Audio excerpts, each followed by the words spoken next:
जय हिंद, नमस्कार। आप सबका स्वागत करता हूं आपके अपने यूट्यूब चैनल जेमा सारदे यूट्यूब चैनल कोचिंग सेंटर में। दोस्तों, आज मैं आप सबों के बीच में क्लास ट्वेल्थ इंग्लिश फिल्म को लेकर आया हूं। और आज हम लोग क्लास 12 के first chapter the last lesson के बारे में पढ़ेंगे। इसके स्टोरी को जानेंगे, फिर इसके समरी को जानेंगे और अगले पार्ट में MCQ और इसके क्वेश्चन आंसर पर बात करेंगे। तो चलिए दोस्तों, आप हमारे वीडियो पर बने रहिए और समझिए बारीकी से, एकदम सटीक एवं आसान शब्दों में अपने चैप्टर को। आपका चैप्टर है द लास्ट लेसन। आने दोस्तों, आपका अंतिम चैप्टर नहीं है, आपका चैप्टर का ही नाम है द लास्ट लेसन। तो दोस्तों, अबाउट द ऑथर, सबसे पहले हम लोग कुछ लेखक के बारे में जान लेते हैं कि लेखक कौन थे, लेखक क्या करते थे, कहाँ के रहने वाले थे। तो लेखक का जो नाम है एल्फोनिस डाउट है। ठीक है दोस्तों, और ये Alphonse Daudet was a French novelist and short story writer. यह जो है एक नॉवलिस्ट थी और एक शॉर्ट स्टोरी राइटर, एक शॉर्ट स्टोरी कहानी लिखने वाली एक लेखक थे। ठीक है दोस्तों, अब चलिए बिना लेट किए इधर उधर की बातें छोड़ते हैं और सीधा चलते हैं टॉपिक पे, ताकि कम समय में जल्द से जल्द पूरे चैप्टर को हम लोग समझ जाएं। तो चलिए स्टार्ट करते हैं अपने चैप्टर को। आई started for school very late that morning and was in great dread of a scolding escapely because Hamel has said that he would question us on participles and I did not know the first word about them. कहता है I start for school very late that morning and was in great डीड of scolding. मैं उस प्राप्ता school के लिए काफी देर से चला। अरे I started for school very late, मैं स्कूल जाने के लिए बहुत ही लेट से चला। That morning and was in great डीड ऑफ ए स्कॉल्डिंग, और मुझे मन में डर भी था, किसका, डांट पड़ने का, डांट खाने का डर बना हुआ था। इस कैपली बिकॉज, क्योंकि, विशेषकर इसलिए कि एम हेमेल ने हमसे कहा, said he would question us of participate, कि एम हेमेल जो वहाँ के शिक्षक थे, उन्होंने हमसे कहा था कि वे हमें किद्रंत के बारे में प्रश्न पूछेंगे, पार्टिसिपल्स के बारे में प्रश्न पूछेंगे। एंड और आई डिड नॉट नो, और मैं कुछ नहीं जानता था, that first word about them, मैं उस शब्द के बारे में, उस सेंटेंस, उस वर्ड के बारे में, मैं उस पार्टिसिपेट के बारे में हमें एक वर्ड भी पता नहीं था। For a moment I thought of running away and spending the day out of the doors, एक क्षण के लिए मैंने भाग जाने और अपना दिन बाहर बिताने की सोची। हमने सोचा कि आज स्कूल नहीं जाएंगे, घर से बाहर भाग जाते हैं, कहीं खेलेंगे, दिन में बिताएंगे, फिर स्कूल छुट्टी के बाद अपने घर आ जाएंगे। For a moment let I running away and spend the day out of the doors, घर से भाग जाने की सोची। इट वॉज सो वार्म, यह जो दिन था बहुत वार्म। सो ब्राइट, दिन कितना गर्म और खुशनुमा था। The birds were charming at the end of the woods, पक्षी जंगल के किनारे पर चहचहा रहे थे। And tiny open feedback of sawmill the Prussian soldiers were drilling, और आरा मशीन के पीछे खुले खेत में पर्सिया के सैनिक अभ्यास कर रहे थे। यह सब कृदंत के नियमों की अपेक्षा कई अधिक लुभावना था। But I had the strength to resist and hurried up to a school, किंतु मुझ में विरोध करने की क्षमता थी, मुझ में डांट खाने की क्षमता थी, और मैं स्कूल की तरफ तेजी से चल दिया। यानी इसमें एक बच्चा है, वह बच्चा स्कूल जाने के लिए लेट से घर से चलता है, उसके मन में डर होता है कि स्कूल जब लेट से जाएंगे तो शिक्षक में डांटेंगे, पीटेंगे, और उसके शिक्षक उन्हें पार्टिसिपेट के बारे में कुछ प्रश्न पूछने वाले थे, इसकी डर से, और वह उस पार्टिसिपेट के बारे में एक भी वर्ड, एक भी शब्द नहीं जानता था, इसी डर से वह स्कूल नहीं जाना चाहता था। फिर वह सोचा कि हम इसका विरोध कर सकते हैं, मुझे स्कूल जाना चाहिए, और वे स्कूल चले जाते हैं। स्कूल बहुत तेजी से चलने लगते हैं। When I passed the town hall, there was a crowd in front of the bulletin board. जब मैं कस्बे के हॉल के समीप गुजरा तो वहां पर एक विज्ञापित पटल, यानी बुलेटिन बोर्ड मतलब होता है जिस पर कोई नोटिस लिखा होता है, ठीक है। तो वहां देखा कि भारी संख्या में लोग जमा है, भीड़ लगा हुआ है। For the last 2 years all our bad news had come from there. 2 वर्ष से जितने भी उस क्षेत्र के जितने भी बैड न्यूज आते थे, खराब न्यूज आते थे, सब उसी बुलेटिन बोर्ड उसी जगह से आते थे. The last battles, the draft, the orders of the commanding officer, and I thought to myself without stopping. पिछले 2 वर्षों हमारी सारी बुरी खबरें वहीं से आती थी. हारी गई लड़ाइयां, खेदरे जाना कमांडिंग ऑफिस के आदेश, और मैंने बिना वहां रुकते हुए मन में सोचा कि हम यहाँ नहीं रुकेंगे, चलते रहेंगे. कहाँ चलते रहेंगे? स्कूल जाते रहेंगे. ठीक है. With his product reading, then as I hurried by as fast as I could go, the black with watchmaker who was there with his apprentice reading the bulletin called after me, "Don't to go fast, Bob. You will get to a school in plenty of time." यह क्या बात हो सकती है? किसी ने अब तब तक जैसे ही मैं वहां से तेजी से चल सकता था, चला तो लोहार वाचर जो वहां अपने प्रशिक्षु के साथ व्यापक को पढ़ रहा था, उसने मुझे पीछे से आवाज दी, इतनी तेजी से मत जाओ बच्चे. जब हम तेज जा रहे थे तो किसी व्यक्ति ने मुझे आवाज दिया कि इतने तेजी से मत जाओ बच्चे, तुम्हारे जाने में स्कूल जाने में काफी समय बचा हुआ है. I thought he was making fun of me. हमने सोचा वो हमारे ऊपर हंस रहा है, मजाक कर रहा है. And Richard M Hamel's little gather all out of breath. और मैं हाफते हुए एम हेमेल के छोटे बगीचे में पहुंचा. Who was M Hamel? Hamel was a teacher. Okay. Usually when a school began, there was a great bustle which could be heard out in the street. The opening and closing of desks, lesson repeated in unison, very loud with our hands over our ears to understand better, and the teacher's great rule rapping on the table. जब वो वहां गया तो गलियां बिल्कुल सुनसान थी, सड़कें खाली थी, क्लास ऑफिस बिल्कुल शांत पड़े हुए थे. ऐसा लग रहा था कि आज संडे की सुबह हो, रविवार की सुबह हो. बिल्कुल शांत थे. लेकिन जब बच्चे जब खिड़की से झांक कर देखा तो बच्चे सभी अपने जगह पर शांतिपूर्वक बैठे हुए थे, और शिक्षक एक लोहे की छेड़ी के साथ टेबल पर अपने कांच से दबा के बैठे हुए थे. बट लेकिन now it was all too still. I had counted on the combination to get to my desk without being seen. But of course that day everything had to be as quiet as Sunday morning. Thought the window, I saw my classmate. जब उसने खिड़की से class की ओर झांका, अपने दोस्तों की ओर झांका, ऑलरेडी इन देयर प्लेसेस, वे अपने जगह पर बैठे थे. And M Hamel walking up and down with his terrible iron ruler under his arm. और जो एम हेमेल शिक्षक जो थे अपने बाग के पास एक लोहे की स्टिक को दबाकर क्लास में टहल रहे थे. I had to open the door. मैंने धीरे से I had to open the door and go in before everybody. यह हमको क्या होना था? दरवाजा खोलकर उन सबों के बीच में जाना था. You can imagine how I blushed and how fight. आप सोच सकते हैं कि मुझे कैसा महसूस होता होगा. But nothing happened. लेकिन कुछ नहीं था. M Hamel saw me and sadly very kindly. जैसे मैं दरवाजा खोल के अंदर गया तो कुछ नहीं था, कुछ नहीं हुआ. एम हेमेल ने मुझे बहुत ही प्यार सने भरा हुआ शब्दों में कहा, go to our place quickly. जल्दी से अपने जगह पर चले जाओ. Little friends, we were beginning without you. मैं तुम्हारे बिना ही आज का क्लास स्टार्ट करने वाला था. I jumped over the bench and sat down at my desk. मैं बेंच के ऊपर से कूदा और डेस्क पर बैठ गया. Not till then, when I had got a little over my fright, did I see that our teacher had on his beautiful green coat, his frilled shirt, and the little black silk cap, all embroidered that he never or expect on his impressions and prize age. शिक्षक ऐसे dress पहने हुए थे.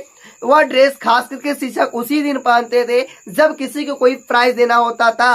यह देखकर वह आश्चर्यचकित होता है कि आज क्या होने वाला है. Beside the whole school seemed so strange and solemn, but the things that surprised me most was to see on the back benches that were always empty. जब हमने पीछे बेंच की ओर देखा जो हमेशा खाली रहता था, क्या देखता है तो देखिए अब आगे. That were always empty, the village people sitting. गांव के लोग वहां बैठे हुए हैं.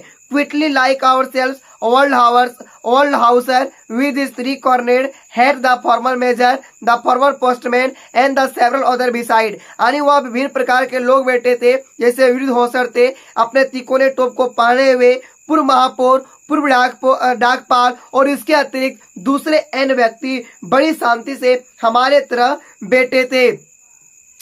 एवरीबॉडी लुक्ड सैड, सभी लोग उदास दिख रहे थे। एंड और Hauser had brought an old primer thumbed at the edges and he held it open on his knees with his great spectacles lying एस्ट्रो द पेजेस। और हर व्यक्ति उदास दिख रहा था और होसर अपनी प्रथम वर्णबोध की पुस्तक लाया था, वह जिसे वह किनारों से फुहरता से पकड़े हुए था और उसने अपने चश्मों से देखते हुए उस पुस्तक को अपने घुटनों पर खोल रखा था। यानी अपनी इस तरह घुटनों पर रखकर अपने चश्मे लगाकर उस पुस्तक को देख रहा था। Will I was wondering about it all, जब मैं इन बातों को देखकर हैरान हो रहा था। M Hamel mounted his chair and in the same grave and gentle tone which he had used to me said. M Hamel अपनी कुर्सी पर बैठ गया और गंभीर और भद्र लय में जिससे वह मुझे बातें करता था बोला, सेड बोला, माई चिल्ड्रेन, मेरे बच्चे, this is the last lesson, यह तुम्हारा लास्ट प्रश्न है, लास्ट चैप्टर है। I shall give you,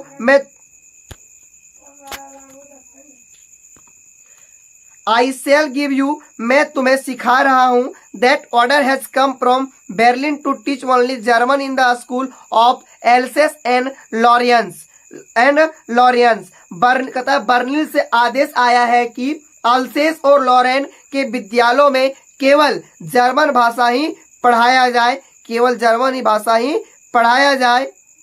the new master come tomorrow, कल से तुम्हारे स्कूल में नए शिक्षक आएंगे। This is our last French lesson, या फ्रांस भाषा की आपकी अंतिम क्लास है, अंतिम लेसन है। I want you to be very attentive, I want to be very attentive, यह तुम्हारा अंतिम प्रेज पार्ट है। मैं चाहता हूं कि आप सभी ध्यान दें, आप सभी अट्रैक्टिव सब्जेक्ट पर ध्यान दें, ध्यान से सुने। What a thunderclap this word were to me, ये शब्द मेरे लिए कैसे वज्रपात के समान प्रतीत हुए थे।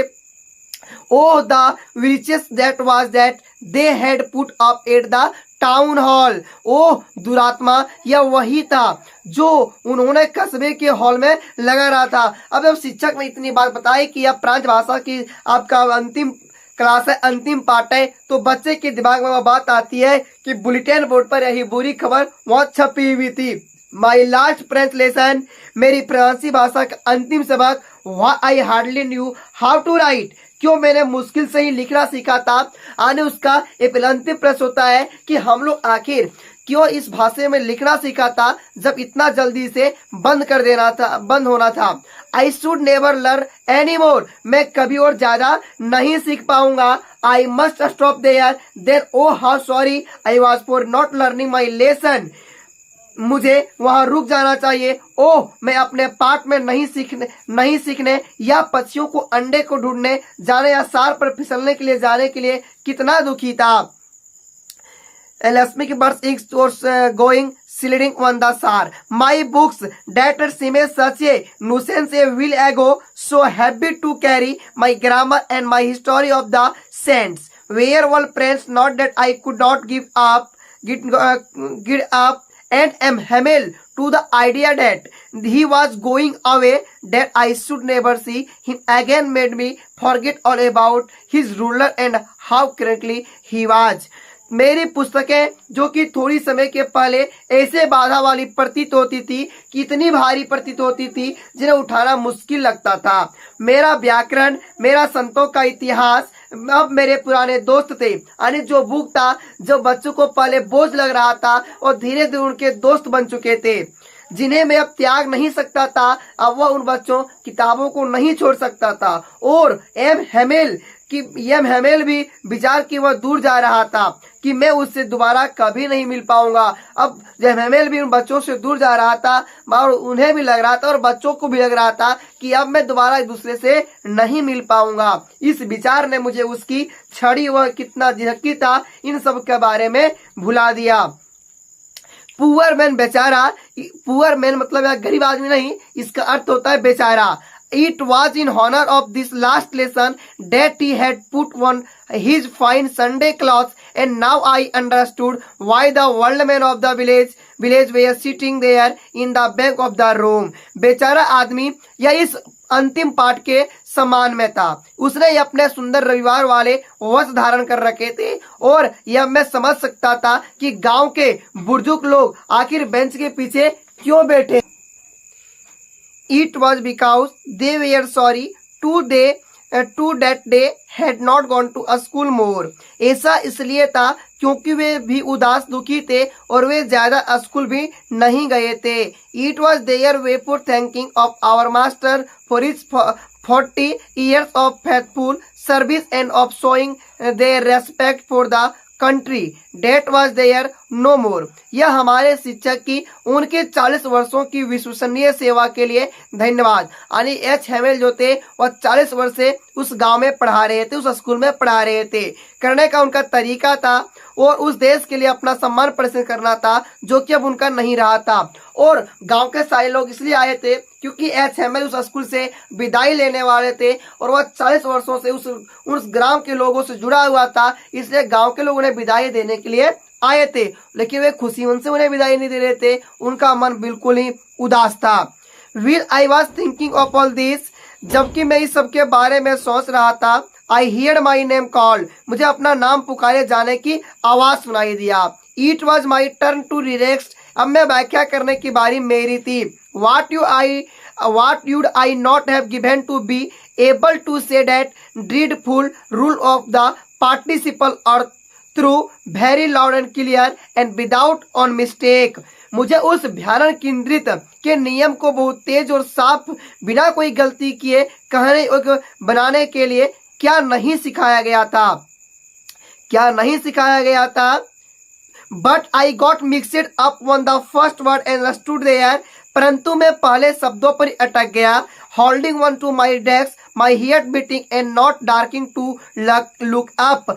लेकिन मैं पहले सब पर ही अटक गया क्योंकि उस पार्टिसिपेंट के बारे में एक भी शब्द पता नहीं था और डेस्क को पकड़ कर वहीं खड़ा रहा। मेरा दिल धड़क रहा था और मैं ऊपर देखने का साहस भी नहीं कर रहा था। जब वह पार्टिसिपेंट की एक भी शब्द को नहीं बोल पाया तो चुपचाप माथा नीचे करके उस बेंच पर वह खड़ा हो जाता है। उसे माथा ऊपर कर उठाने की हिम्मत भी नहीं हो रहा था। किसको? उस छोटे बच्चे को जो लेट से स्कूल पहुंचा था। I hear M Hamel say to me, मैंने एम हेमेल को मुझे कहते सुना। I won't scold you little French, नन्हे फ्रेंच, मैं तुम्हें नहीं डांटूंगा। You must feel bad enough, तुम्हें काफी बुरा महसूस करना चाहिए। सी हाउ इट इज, देखो ये अचानक कैसे हुआ। Every day we have said to our selves, वाह, हर दिन आप अपने आप को कहते हैं वाह। I have plenty of time, मेरे पास बहुत समय है, पर्याप्त समय है। I will learn it tomorrow, मैं इसे कल याद कर लूंगा। एंड और now you see where we are come out, और आज आपका दिन आया तो देखिए आपने क्या कर दिया। यह that is the great trouble with Alsace, यह that the great trouble with Alsace, यह एलिस के लिए बहुत कष्ट का समय है। She puts off learning it till tomorrow, कल तक उसकी शिक्षा समाप्त हो जाएगी। Now those fellows out there will have the right to say to our how is it you printed to be Frenchman and yet you can neither speak nor write our own language, but you are not the worst poor little French, we have all a great deal to reproach ourselves with। कहता है कि यह शिक्षा कल समाप्त हो जाएगी। यह वे व्यक्ति जो बाहर है उन्हें तुमसे यह कहने का अधिकार होगा यह कैसे है, तुम एक फ्रांसीसी होने का दिखावा करते हो और फिर भी तुम अपनी स्वयं की भाषा ही नहीं बोल सकते। तो आप फ्रांसीसी हो, फ्रांसीसी होने के दिखावा करते हो और आप अपनी भाषा ही नहीं बोल सकते, आप अपनी मातृभाषा ही नहीं बोल सकते हैं, ना ही लिख सकते हो। किंतु तुम ही सबसे बुरे नहीं हो बेचारे नन्हे प्रिंस, हमारे पास स्वयं को धिकारने के लिए बहुत सारी बातें हैं। तुम एक ऐसा व्यक्ति नहीं है जो अपनी मातृभाषा नहीं लिखने जानता, बोलने नहीं जानता, मुझे धिकारने के लिए मेरे पास बहुत कुछ है।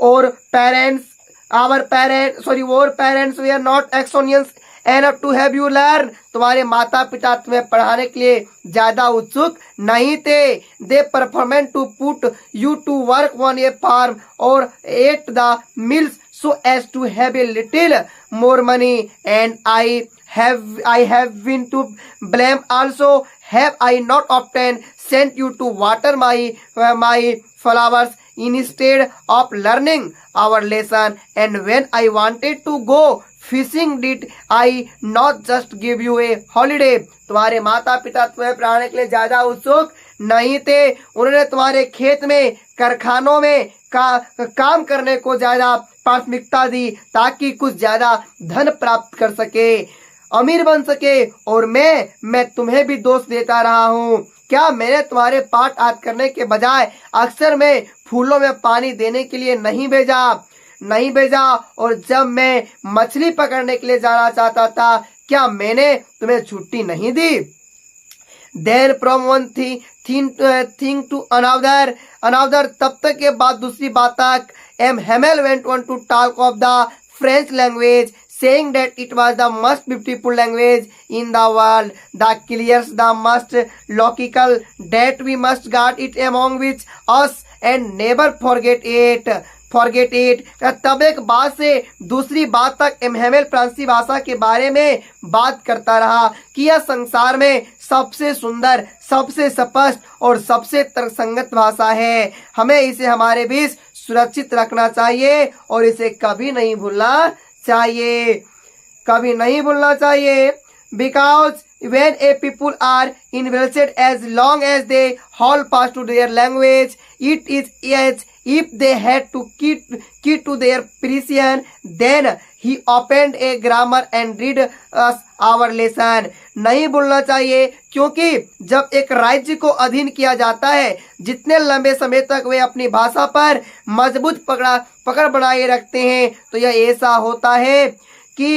होता है जैसे उनके पास, मुझे यह कितनी अच्छी तरह से समझ आ गया था, ऐसा होता है कि उनके कगार की चाबी हो. अगर आप अपनी मातृभाषा जानते हैं, अगर आप अपनी भाषा लिखना जानते हैं, तो आप अपने देश को जीत सकते हैं.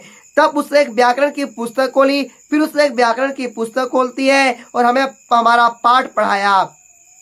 I was amazed to see how I understood it. All he said seemed so easy. I think too that I had never listened so carefully, and that he had never expanded everything with so much patterns. It seemed almost as if the poor man wanted to give us all he knew before going away, and to put it all into our out hits it one stock. मुझे यह देखकर हैरानी थी कि मुझे कितनी अच्छी तरह से समझ आ गया था. जो कुछ उसने पढ़ाया वह कितना आसान प्रतीत हुआ. मैं यह भी सोचता हूँ कि मैं इतनी सावधानी से कभी नहीं सुना था.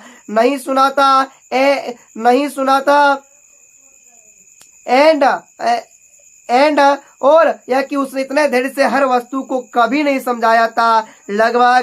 लगभग ऐसा प्रतीत होता था कि वह बेचारा आदमी दूर जाने से जो कुछ वह जानता था हमें सब बताना चाहता था. हमें सोचता था जब तक हम इसके पास हैं तब तक सारी ज्ञानें दे दें. आप इससे दूर जाने के पहले फ्रेंच भाषा की सारी जानकारियां उन्हें दे देना चाहता था और एक ही प्रयास में यह सबके मस्तिष्क में डाल देना चाहता था. आफ्टर द ग्रामर, व्याकरण के पश्चात, we had a lesson in writing, हमारे लिखाई के लिए एक पाठ था. That day Hamel had new copies for us. व्याकरण के पश्चात हमारे लिए लिखाई के लिए एक पाठ था. उस दिन हेमेल के पास हमारे लिए नई कापियां थी जिस पर सुंदर घुमावदार लिखाई से लिखा गया था फ्रेंच एलेंस, लिखा गया था France एलेंस. They looked like little plaques floating everywhere in the school room, hung from the road at the top of our desks. Way school के कमरे में जगह जगह लहराते हुए झंडों को तरह दिखते थे जो हमारे डेस्कों के सिर पर छड़ों पर लटके हुए थे. You ought to have seen how we were once set to work and how quiet it was. The only sound was the scratching of the pens over the paper. तुम्हें देखना चाहिए कि किस प्रकार का हर कोई काम पर लगा हुआ था और कितनी चुप्पी थी। केवल जो ध्वनि उत्पन्न हो रही थी वह केवल पेन के कागज पर चलने की आवाजें थी। पेन पर चलने कलम की आवाजें थी। Once some battles flew in but nobody paid attention to them, not even to little caste one who worked right on teaching their fish hooks as if that was French too. One the rope of the pigeon quid very loud, and I thought to myself, will they make them sing in German even the pigeon? एक बार कुछ कुबेल अंदर उड़कर आए, परंतु किसी ने भी, यहाँ तक कि सबसे छोटों ने भी, जो मछली पकड़ने की छड़ी के चित्र बनाने के कार्य में लगे हुए थे, जैसे कि वे फ्रांसीसी हो, उनकी तरफ कोई ध्यान ना दिया। छत पर कबूतर बहुत धीरे से गुटरू गु कर रहे थे और मैं ये अपने मन में सोचा, क्या वे उन कबूतरों को भी जर्मन भाषा में बुलाएंगे। Whenever I looked up from my writing, I saw M. Hamel sitting motionless in his chair and gazing first at one thing. जब कभी मैंने लिखते हुए ऊपर देखा तो मैंने एम हेमेल को अपनी कुर्सी पर स्थिर बैठे हुए कभी एक वस्तु को तो कभी दूसरे वस्तु को घूरते हुए देखा। आगे बच्चा कहता है कि जब भी मैं एम हेमेल को देखा तो हेमेल कुर्सी पर शांत बैठे नहीं थे, कभी इस वस्तु को छू रहे थे, कभी इस वस्तु को देख रहे थे। Then at another, as if he wanted to fix in his mind just now everything looked in that little school room. उस छोटे से कमरे में उसका दिमाग शांत नहीं था, विभिन्न वस्तुओं पर उनका दिमाग जा रहा था, ध्यान जा रहा था। Fancy for 40 years he had been there in the same place. कहता है फैंसी में 40 वर्षों से लगातार इसी जगह पर रहा हूँ। विद हिज गाइडेंस, इसी गाइडेंस के साथ, outside the window and his class in front of him, just like that. Only the desk and benches had been worn smooth, the walnut trees in the garden were taller and the hop vine that he had plant himself twined about the windows to the roof. How it must have broken his heart to leave it all. Poor man, to hear his sister moving about in the room above, packing their trunks for they must leave the country next day. अब वह अपने आकर्षक 40 वर्षों से उसी स्तर पर रहा था जिसकी खिड़की के बाद उसका बगीचा था। उसके सामने उसकी कक्षा बिल्कुल वैसे की वैसे, केवल डेस्क और बेंच घिसकर चिकने हो गए थे। बगीचे में अखरोट के बीच अपेक्षाकृत लंबे हो गए थे। वह बेल जिसे उसने स्वयं अपने हाथों से लगाया था, खिड़की से लेकर छत तक स्वयं घूमकर चढ़ गई थी। यह सब छोड़कर ऊपर कमरे में संदूक को तैयार करते हुए अपनी बहन की आवाज सुनकर उसका हृदय यवेसी कुछ प्रकार टूट गया होगा, क्योंकि अगले दिन उन्हें इस देश को अवश्य छोड़ना था। बट लेकिन he had to curse to hear every lesson to the very last. लेकिन परंतु वह प्रत्येक पाठ को बिल्कुल अंत तक सुनने का साहस रखता। आफ्टर द राइटिंग, लिखने के बाद, we had a lesson in history, लेखन के बाद हमें इतिहास का एक पाठ पढ़ना था। And then the baby changed their ba bi be bo bu. तब छोटे बच्चों ने अपना बा बे बो गीत गाया। Down there at the back of the room, world Hauser had put on his spectacles and holding his primer in both hands, spilled the letters with them. वहां कमरे के पीछे वृद्ध ऑफिसर ने अपना चश्मा पहन लिया और दोनों हाथों में वर्णबोध की पुस्तक पकड़े हुए उनके साथ शब्दों का उच्चारण किया। You could see that he too was crying, his voice trembled with imputation, and it was so funny to hear him that we all wanted to laugh and cry. How will I remember it, that last lesson?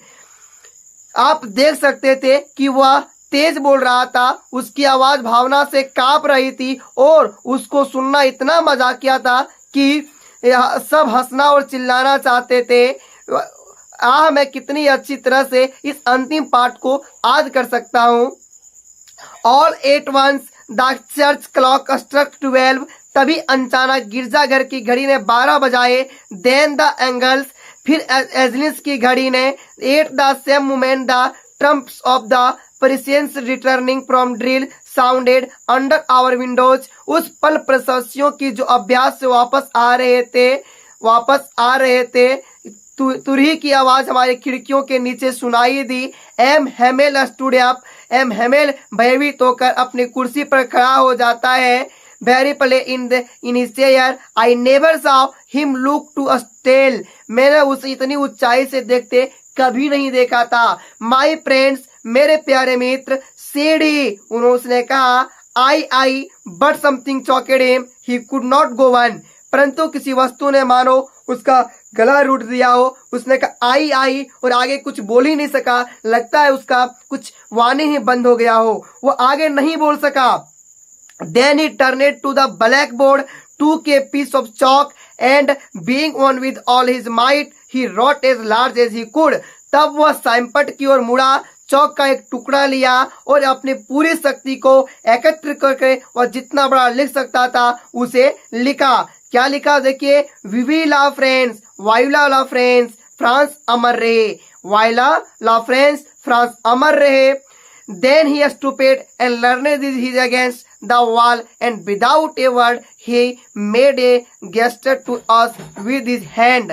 तब वह रुका और दीवार के इस तरह अपना सिर झुकाया और बिना कुछ बोले उसने अपने हाथ से हमारी तरफ संकेत किया। स्कूल समाप्त किया जाता है, तुम जा सकते हो। इस प्रकार हमारी कहानी खत्म होती है। देखिए बच्चों, मुख्य रूप से इस बात करें तो इसका देयर आर 2 मेन कैरेक्टर्स, इसमें 2 मुख्य पात्र हैं, HML and little boy. Little boy पहले अपनी भाषा को सीखना नहीं चाहता था, स्कूल जाना नहीं चाहता था। कुछ दिन के बाद किरी ने दूसरे देश इस पर कब्जा करता है और कहता है यहाँ से फ्रेंच भाषा को हटा देना है और जर्मन भाषा की पढ़ाई होगी। इसके बाद एचएमएल जो एक शिक्षक स्कूल के शिक्षक थे उन्हें वहां से तबादला कर दिया जाता है। उसी दिन शिक्षक जितना हो सके बच्चों को ज्ञान देता है, उसे बताता है और अंत शब्द में वह कुछ कह नहीं सकता, आई का के चुपचाप हो जाता है और बिना कुछ कहे ब्लैक बोर्ड पर अपने शब्दों को लिखता है। क्या लिखता है अभी बता चुके थे, लिखता है वायु ला फ्रांस, फ्रांस अमर रहे, वायु ला फ्रांस, फ्रांस अमर रहे। और दीवार के सहारे अपने हाथों को दीवार के सहारे माथा टेक कर वह चुपचाप हो जाता है। फिर बच्चों को इशारा करता है कि आपका स्कूल समाप्त होता है। यही कहानी खत्म होती है। अब फिर चलिए अगले पार्ट पर मिलते हैं। अगले पार्ट में हम आपको सिर्फ इसका शॉर्ट स्टोरी लेकर आएंगे। तब तक जय हिंद,